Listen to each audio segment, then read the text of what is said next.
Bueno, en el Zen una de las cosas más difíciles de entender es la actitud mental durante la práctica, y es tal vez una de las mayores causas de deserción.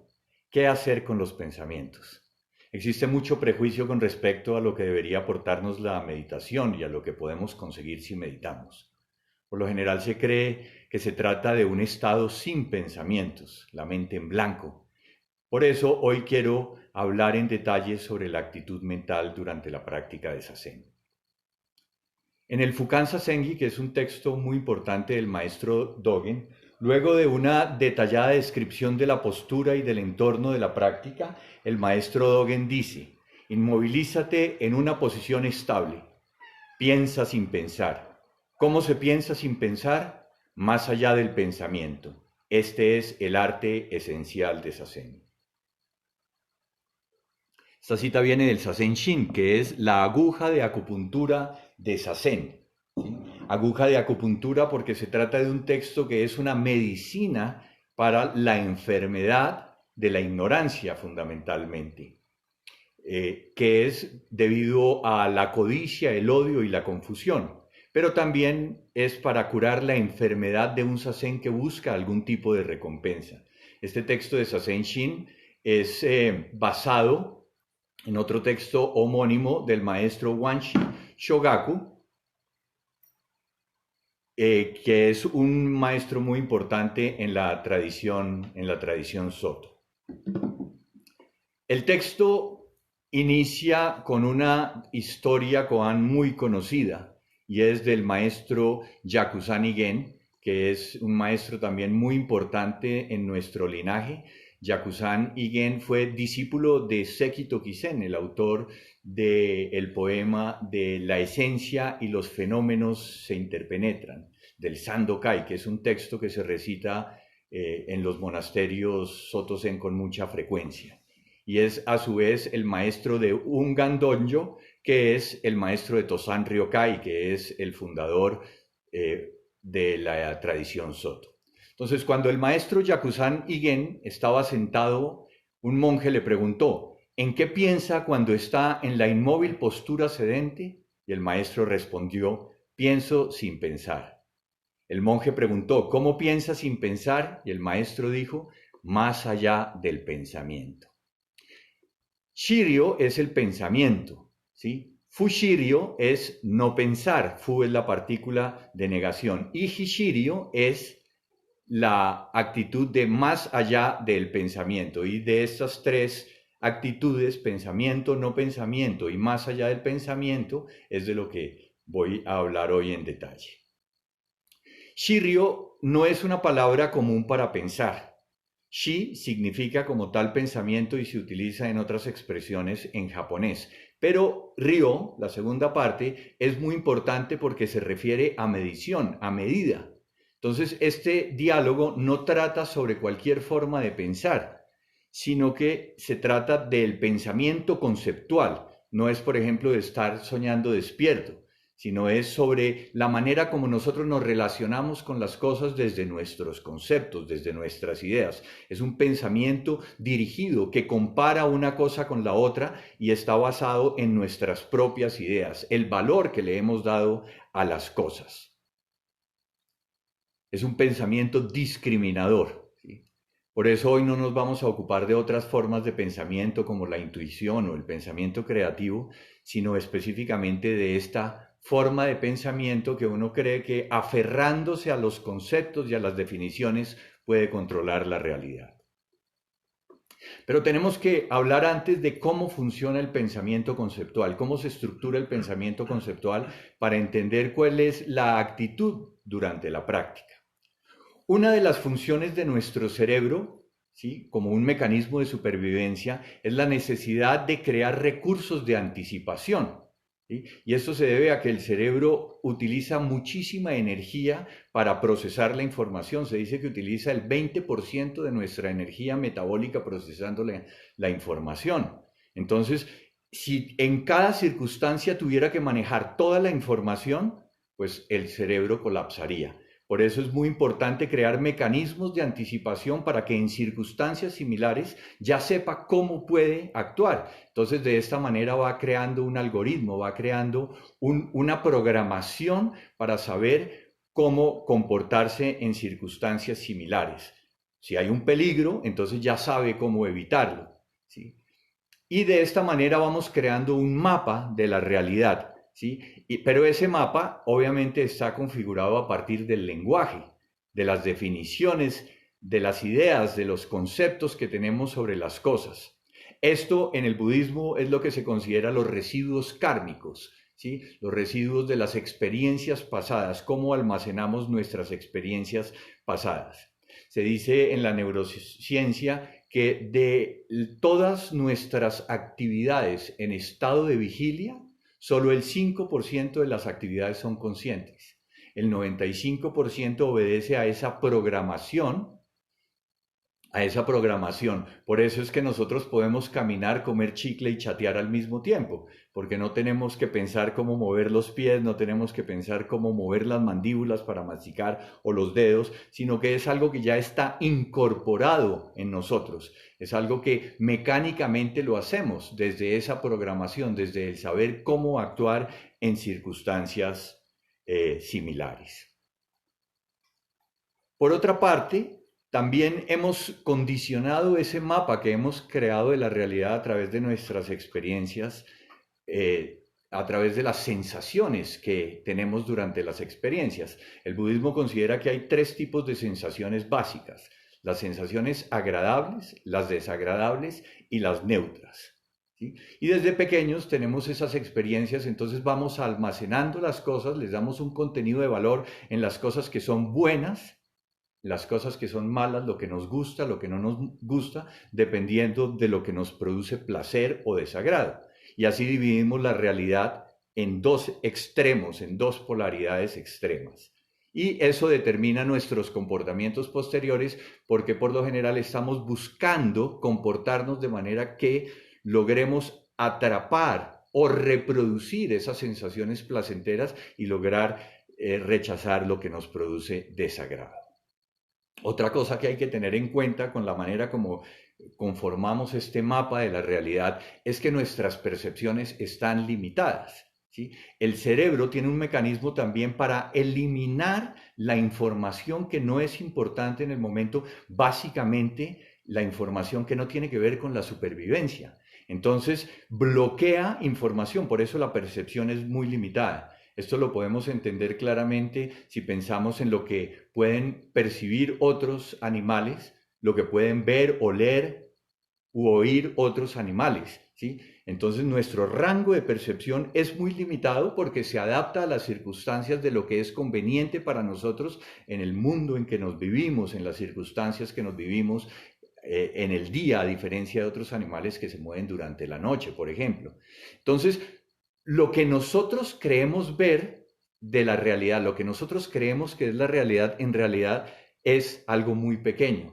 Es muy pequeño, es solo una fracción de esa realidad porque percibimos algo muy pequeño. Entonces, muy poco de lo que percibimos del mundo se va conformando en ese mapa. Y además, nuestras percepciones también están condicionadas por los pensamientos, por el valor que le hemos dado a las cosas. Entonces automáticamente nombramos las cosas y ya si una cosa la nombramos, pues no puede ser otra cosa. Entonces realmente lo que nosotros creemos que es el mundo, la realidad, es solamente una ilusión. Una ilusión no porque no exista, sino porque está muy fragmentada, muy limitada y solo percibimos parte de esa realidad. Desde muy temprano en nuestra vida, entonces, establecemos un patrón de felicidad basado en las experiencias placenteras, ¿sí? Y el resto de la vida repetimos esos comportamientos para producir esa sensación, pensando que si podemos obtener lo que queremos, vamos a ser felices. ¿Sí? Cuando somos bebés, la felicidad está en satisfacer las necesidades básicas como el alimento, el abrigo, las caricias, lo que nos produce placer. Cuando vamos creciendo, buscamos la felicidad a partir de la obtención de objetos y lo comparamos con los objetos que tienen nuestros hermanos o hermanas, amigos o amigas, ¿sí? Y empezamos a creer también que si logramos obtener eso que tienen los otros o eso que todavía no poseemos, vamos a ser felices. Entonces, la búsqueda de la felicidad se manifiesta en la necesidad de triunfar, tener éxito, ser aceptados, obtener cosas, ¿sí? Pero esas actitudes básicas lo único que hacen es reproducir el afecto que buscábamos de nuestros padres, porque cuando éramos reconocidos, ¿sí? Eso afirmaba nuestra individualidad, afirmaba nuestra sensación de separación de lo otro. Entonces, si somos reconocidos por los otros, entonces somos alguien, ¿sí? Por eso odio quiero más que indiferencia, dice la famosa canción. Entonces hay que entender también que el objeto que nos produce la satisfacción no es importante. Esos objetos van cambiando a medida que vamos creciendo. Lo que es importante en sí mismo es la sensación placentera y no nos damos cuenta que en realidad se trata de dopamina, ¿sí? El neurotransmisor de la dopamina, estimulando la zona de recompensa en nuestro cerebro. De esa manera, nosotros nos relacionamos con la vida a partir de las ideas, de la manera como hemos construido el mundo, y confundimos el mapa con la realidad. Un lingüista de apellido Korzybski fue el que acuñó esa famosa frase de el mapa no es la realidad. Entonces, a toda acción antecede un pensamiento, dice el budismo. Todas nuestras acciones en realidad son reacciones a ese valor que le hemos dado a las cosas, a esos conceptos. Y nosotros no actuamos, sino que reaccionamos. Reaccionamos desde la ira, la codicia, el orgullo, la vanidad, porque son las reacciones desde la autoimportancia y desde el valor que le hemos dado a las cosas. Esos son lo que el budismo considera venenos, los venenos de la mente, que es muy importante entender eso porque veneno es en el sentido de que se bloquea nuestra visión de la realidad, no vemos las cosas tal como son. Por eso el Dhammapada, que es uno de los textos más importantes y más antiguos del budismo, dice, todos los estados encuentran su origen en la mente. La mente es su fundamento y son creaciones de la mente. Si uno habla o actúa con un pensamiento impuro, entonces el sufrimiento le seguirá de la misma manera que la rueda sigue la pezuña del buey.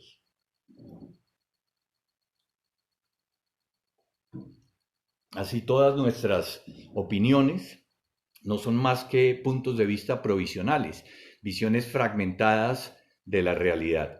E incluso también las mismas opiniones que tenemos del mundo van cambiando, se modifican en el transcurso de la vida. No tiene ningún sentido aferrarnos a ellas y pelear por defender unas ideas porque en realidad van cambiando, ¿sí? Hemos visto a través de la historia cómo sistemas totalitarios a través de la guerra son reemplazados por otros sistemas y ya pierden vigencia. Entonces no son importantes, solamente son momentáneos, son transitorios. Nada permanece igual momento a momento, dice el budismo. Esa es entonces la estructura básica del pensamiento, cómo nos relacionamos con la vida a través de las ideas, a través del mapa que hemos construido. Ahora pensemos en Fu Shiryo. Fu es la partícula de negación, entonces pensamiento y no pensamiento. ¿Cuál es la relación que existe entre el pensamiento y el no pensamiento? Cuando estamos sentados frente a la pared, ¿sí? No hay un objeto, solamente está la pared. Pero es importante entender que Zazen no es lo mismo que estar englobados. En Zazen hay una actividad del cuerpo que involucra una presencia vigorosa, mientras que al estar englobados, en el cerebro se produce lo que los neurofisiólogos llaman el default mode, que es el estado por defecto. Cuando no estamos haciendo algo, aunque creemos que estamos en reposo, nuestro cerebro permanece muy activo. De hecho, consume la misma cantidad de energía metabólica que si estuviéramos tomando el sol, leyendo un complejo texto de filosofía o resolviendo una ecuación matemática. El problema es que en este estado por defecto, nuestro cerebro tiende a estar tristemente distraído y estamos errantes y la tendencia es a revisar las insatisfacciones y las ansiedades. Es un discurso centrado en el yo, en el ego. ¿Qué debo hacer? ¿Qué debo dejar de hacer? ¿Qué no hice? Siempre es con relación al sí mismo. Por eso es importante que haya un compromiso con la postura. Estamos poniendo toda nuestra energía vital en el acto de estar sentados para desligarnos de ese estado por defecto. Por eso no es lo mismo hacer sin hacer, no es lo mismo que no estar haciendo algo. Y eso parece un lenguaje paradójico, pero en realidad en nuestra práctica estamos en un compromiso total con la postura que está en el presente. Por eso es tan importante mantener la quietud, por eso es importante volver continuamente a la postura. Cuando se habla de meditación, entonces por lo general se piensa que hay que poner la mente en blanco. Creemos que el ideal de Zazen debería ser el no pensamiento, así que tratamos de no pensar. Pero incluso si tratamos de no pensar, los pensamientos están surgiendo, independientemente de nuestra voluntad. Shiryo y Fushiryo, pensar y no pensar, ¿sí?, son opuestos el uno del otro. Cuando hay pensamiento, no hay no pensamiento. Cuando no hay pensamiento, el pensamiento no está presente. No pueden estar simultáneamente el pensamiento y el no pensamiento. Se intercalan el uno con el otro, ¿sí? Son opuestos y se producen de manera alterna. Si tratamos de no pensar, esto en sí mismo es un pensamiento, es una acción de la voluntad, ¿sí?, para no pensar, ¿sí? Entonces debemos pensar en la mente como el cielo, ¿sí? El cielo a veces está completamente despejado, no hay nubes, pero a veces está lleno de nubes tormentosas, ¿sí? A veces está con pequeñas nubes, ¿sí? Y entonces nosotros creemos que es mejor el cielo despejado que el cielo con nubes, pero no se trata de eso, simplemente estamos ahí, no estamos haciendo algo, porque si estamos pensando, eso no es Zazen. Zazen no es ni pensar ni el otro estado de estar englobados, estar en un proceso de ensoñación. Cuando estamos en Zazen, entonces ya sea por un estímulo sensorial o simplemente por reacciones químicas o termodinámicas del cerebro, surge un pensamiento, ¿sí? Debido a la ignorancia, le damos un valor sustancial a ese pensamiento y asumimos que el pensamiento es propio, es mi pensamiento. Entonces reaccionamos desde ahí porque le damos un valor absoluto y creemos que esa es la realidad, que el pensamiento es la realidad, ¿sí? Y empezamos a darle vueltas en nuestra mente como un carrusel y nos enganchamos, nos enrollamos con el pensamiento.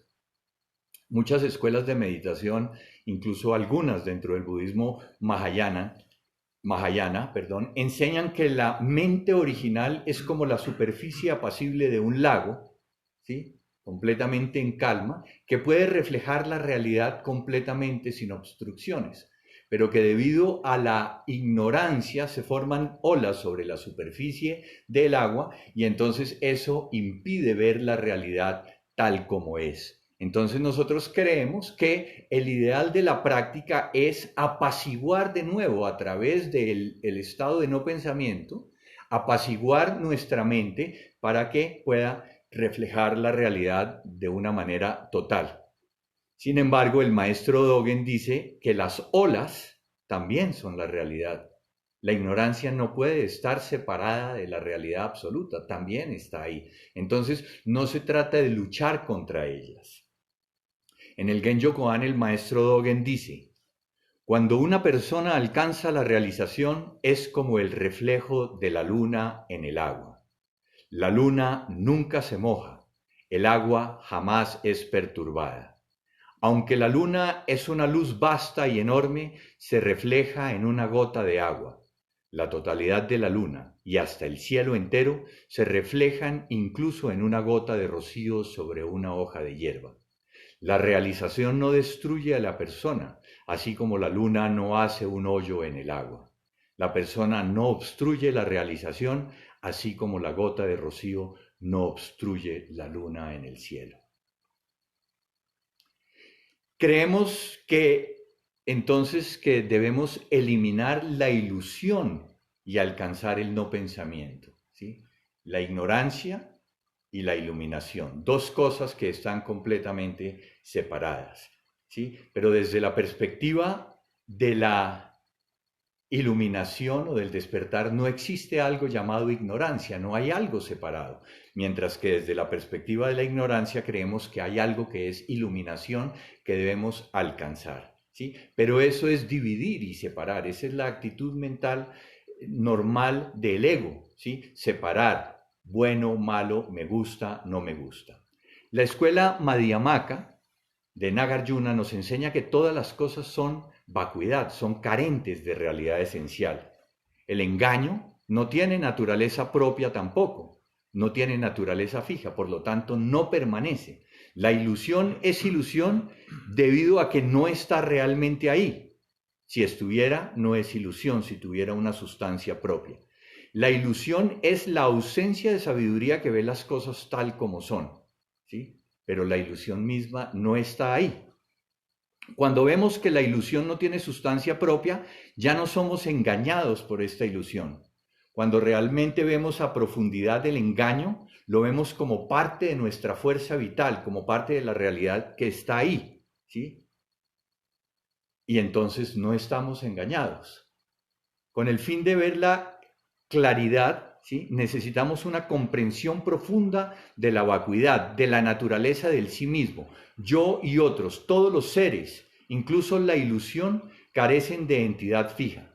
Ver las cosas tal como son significa comprender que son impermanentes, carecen de sustancia individual inherente y están atadas al sufrimiento. Esos son los tres sellos de la existencia.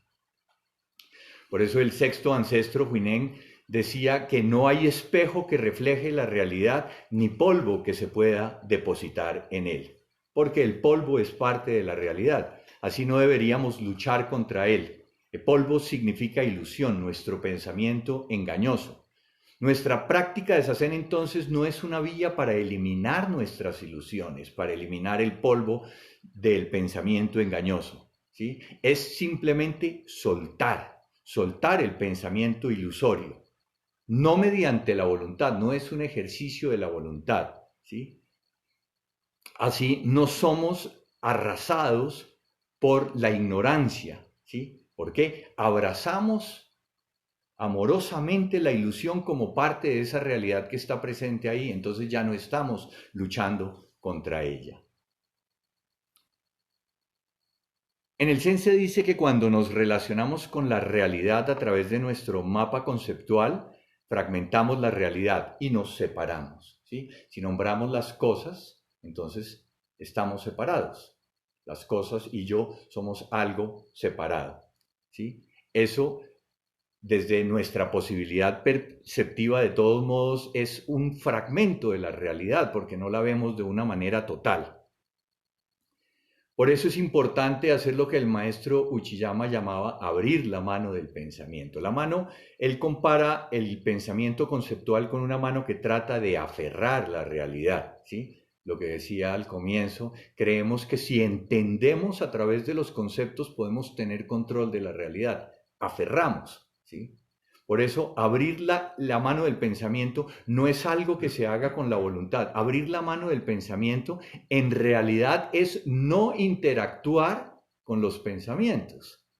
Abrir la mano no es hacer algo con el pensamiento o con la ilusión, es no interactuar, ¿sí? Y es entender que la ilusión en sí misma no nos puede afectar, ¿sí? Como cuando estamos viendo una película, ¿sí? Sabemos que la película es una ilusión.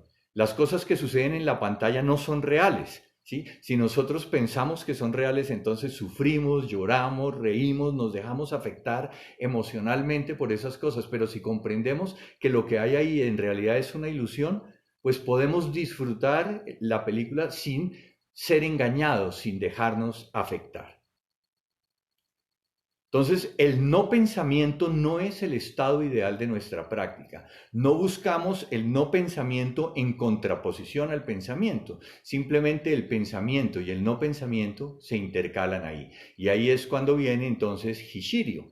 Hishirio significa más allá del pensamiento y del no pensamiento, ¿sí? Tiene que ver en realidad con no involucrarse, con no engancharse, ¿sí? En nuestro zazen no observamos lo que está sucediendo.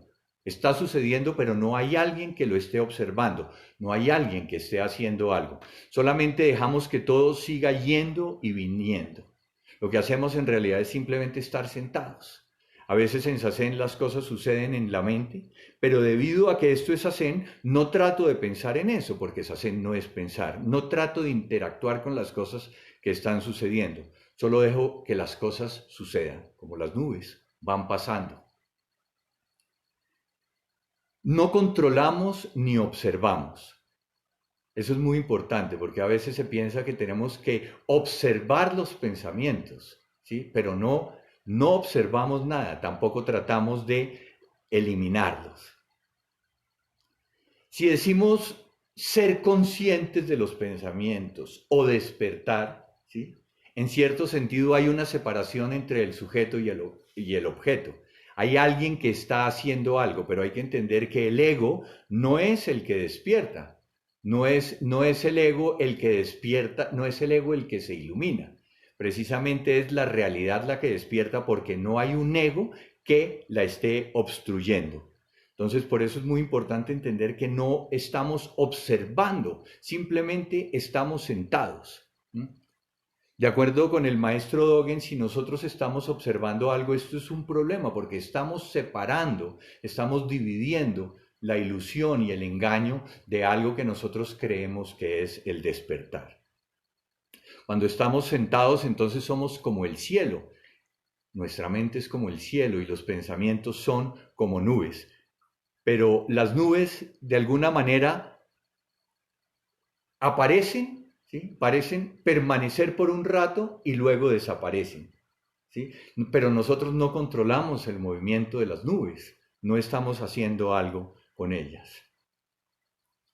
Abrir la mano del pensamiento, entonces no es un acto de la voluntad. Abrir la mano del pensamiento es realizado por el cuerpo, por eso es tan importante concentrarnos en la quietud de la postura. Cuando aferramos algo con el pensamiento, estamos actuando, ¿sí? Cuando nos damos cuenta entonces que estamos actuando, simplemente abrimos la mano, soltamos. Soltamos, como decía antes, es dejar de interactuar. Si rechazamos un pensamiento en nuestra mente, eso es interacción. Por el contrario, simplemente regresamos a esta postura, a una postura erguida, a una respiración abdominal apacible y soltamos. Nuestro zazen es algo muy particular, es algo muy diferente a las ideas que se tienen de meditación, ¿sí? Simplemente permanecemos sentados, ¿sí? En cuanto empezamos a permanecer, en cuanto empezamos a pensar, ¿sí? Nos damos cuenta que estamos pensando, eso es despertar a la realidad que estamos pensando. Entonces simplemente volvemos al presente a través del cuerpo. El cuerpo sí está en presente, mientras que la mente no, la mente está en el pasado o en el futuro. Soltar no es un estado, sí, hay que entender eso también, es muy importante porque uno cree, ya solté, pero eso es otra idea, entonces nos aferramos a la idea de creer que hemos soltado algo. Entonces también tenemos que soltar esa idea, es no volver nuevamente a interactuar con las cosas.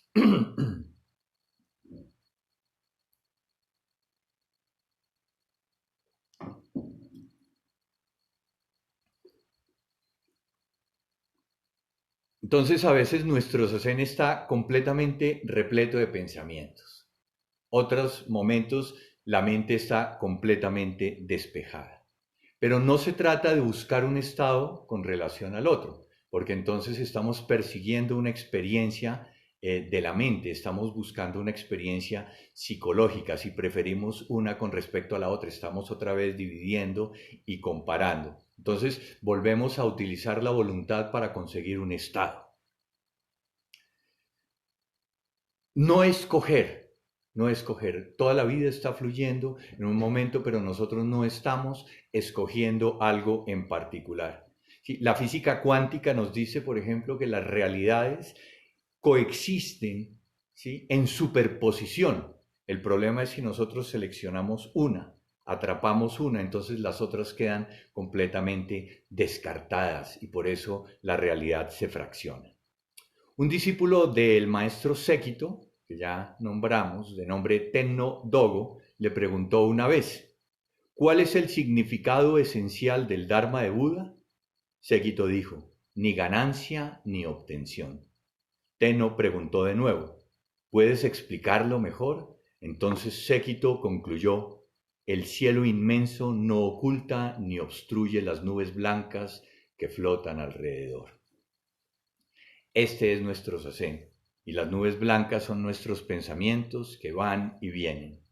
Cuando estamos tratando de utilizar nuestro cuerpo y mente para alcanzar algo llamado iluminación, fuente espiritual, naturaleza de Buda, u obtener algún tipo de recompensa, ¿sí?, estamos perdiendo completamente este punto. No se trata de conseguir algo. Por eso se insiste tanto en que nuestra práctica es sin buscar nada, sin espíritu de provecho. Porque el cielo azul no controla el movimiento de las nubes. Eso es lo que hacemos en nuestro sesen. Simplemente estar sentados sin buscar algún estado específico de la mente. No controlamos el ir y venir de los pensamientos. Cuando soltamos ese ir y venir, no tiene naturaleza propia. Pensar y no pensar están ahí, pero ambos solo vienen y van dentro de nuestro sacén. No depende de mi esfuerzo personal o de mi control, ¿sí? Dogen Zenji dice que Sazen no es meditación, porque en el Fukan Zenji dice: el Sazen del que yo hablo no es una técnica de meditación para alcanzar algo, es la puerta dármica de paz y realización, es la expresión misma del despertar del Buda. Entonces no estamos haciendo algo para obtener algo, ¿sí? Por eso es que es muy difícil decir que Sazen es meditación. Incluso el maestro Dogen no le gustaba utilizar la expresión meditación, incluso la expresión Zen, porque Zen implica meditación. Así el maestro Dogen en el Genjo Koan una vez más dice: dirigirse hacia todas las cosas para llevar a cabo la práctica iluminación es ilusión. Todas las cosas viniendo y llevando a cabo la práctica iluminación a través de uno es realización. Entonces, sin buscar ningún resultado, sin buscar alcanzar algo de nuestra mente, algo llamado iluminación o despertar, simplemente estamos acá y dejamos que la realidad sea tal como es. Todo lo que sucede es el escenario de nuestra vida que se manifiesta en el momento presente.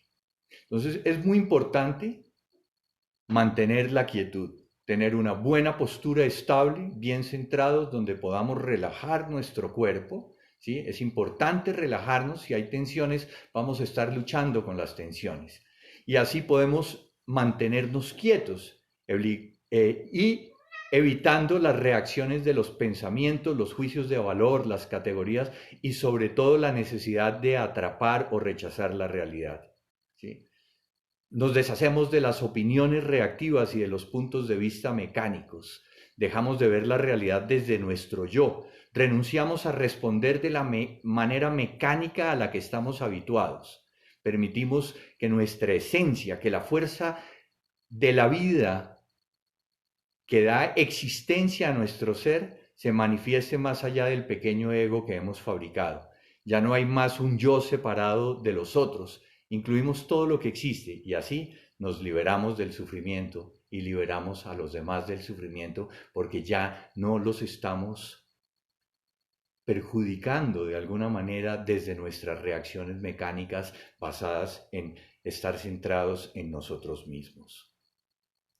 Los maestros Soto Zen enseñan de muchas maneras, pero nosotros en nuestra práctica específicamente seguimos el linaje del maestro Okumura, de Okumura Roshi, que es a la vez pues el linaje de Uchiyama Roshi, ¿sí? Y lo que yo trato de compartir está basado en esta aproximación al Zazen, ¿sí? Y es lo que el maestro Dogen Zenji describe en el Eihei Koroku, cuando dice que inhalar o exhalar no son largos ni cortos. Por eso nosotros no observamos la respiración, no contamos la respiración. Muchas veces las personas vienen a la práctica y me dicen, ¿hay alguna técnica que yo pueda utilizar para aplacar los pensamientos? Porque a veces se oye hablar de contar respiraciones como técnicas para eso, para aplacar la mente, ¿sí? Pero no se trata, como no se trata de eso, nosotros no buscamos ninguna técnica adicional para obtener algo. Por eso no contamos las respiraciones, no observamos la respiración. Simplemente, si tenemos una buena postura, ¿sí? Hacemos esos dos ejercicios al comienzo de nuestra práctica, inhalar profundamente y exhalar llevando la tensión y la atención hacia abajo. Después soltamos y simplemente continuamos respirando. Se produce una respiración naturalmente apacible. Entonces, ¿qué significa concentrarse si uno no cuenta o no observa la respiración? Uchiyama Roshi compara a sentarse en Zazen con conducir un automóvil, ¿sí? Y eso está en abrir la mano del pensamiento. Cuando conducimos, es peligroso estar dormidos o dejarnos llevar por el pensamiento. Si nos englobamos, ¿sí? Podemos distraernos y es peligroso. También es peligroso concentrarnos solamente en algo como el pedal del freno o el acelerador. No podemos poner nuestra atención en solo una cosa, sino que estamos abiertos a todo lo que está sucediendo en el momento, ¿sí? Tanto a nuestra actitud corporal como a todo lo que está ahí, pero no tratamos de agarrar una cosa a otra. Si nos enfocamos en una, perdemos todo lo demás. Al sentarnos es lo mismo, no fijamos nuestra mente en ningún objeto en particular, una visualización o un mantra, ni siquiera en nuestra propia respiración. Cuando nos sentamos, nuestra mente está en ninguna parte y en todas partes al mismo tiempo. Entonces, podemos decir que nuestro cuerpo y nuestra mente se concentran en el acto de solo estar sentados, ¿sí?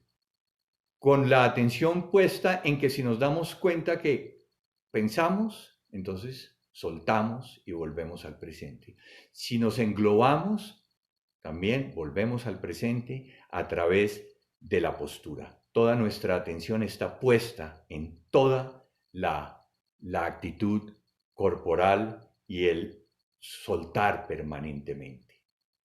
El maestro Okumura dice que durante Zazen es como estar en el asiento del conductor de un automóvil con el motor encendido, ¿sí? Pero la caja de cambios no está engranada en ningún cambio, entonces no vamos a ninguna parte. No es que nuestro cerebro deje de funcionar durante la práctica de Zazen, ¿sí? El cerebro sigue funcionando, pero al no engancharnos con ningún pensamiento, no vamos a ninguna parte. Simplemente soltamos, estamos ahí presentes, el cerebro sigue funcionando normalmente, los pensamientos vienen y se van, pero no tratamos de atraparlos ni de rechazarlos. Hishirio es la conciencia absoluta ausente de ego en plena unidad con todo el universo. Y como el Zen no se puede explicar, pero se puede experimentar durante la práctica de forma natural e inconsciente. Esto dijo alguna vez un maestro Zen. Muchas gracias.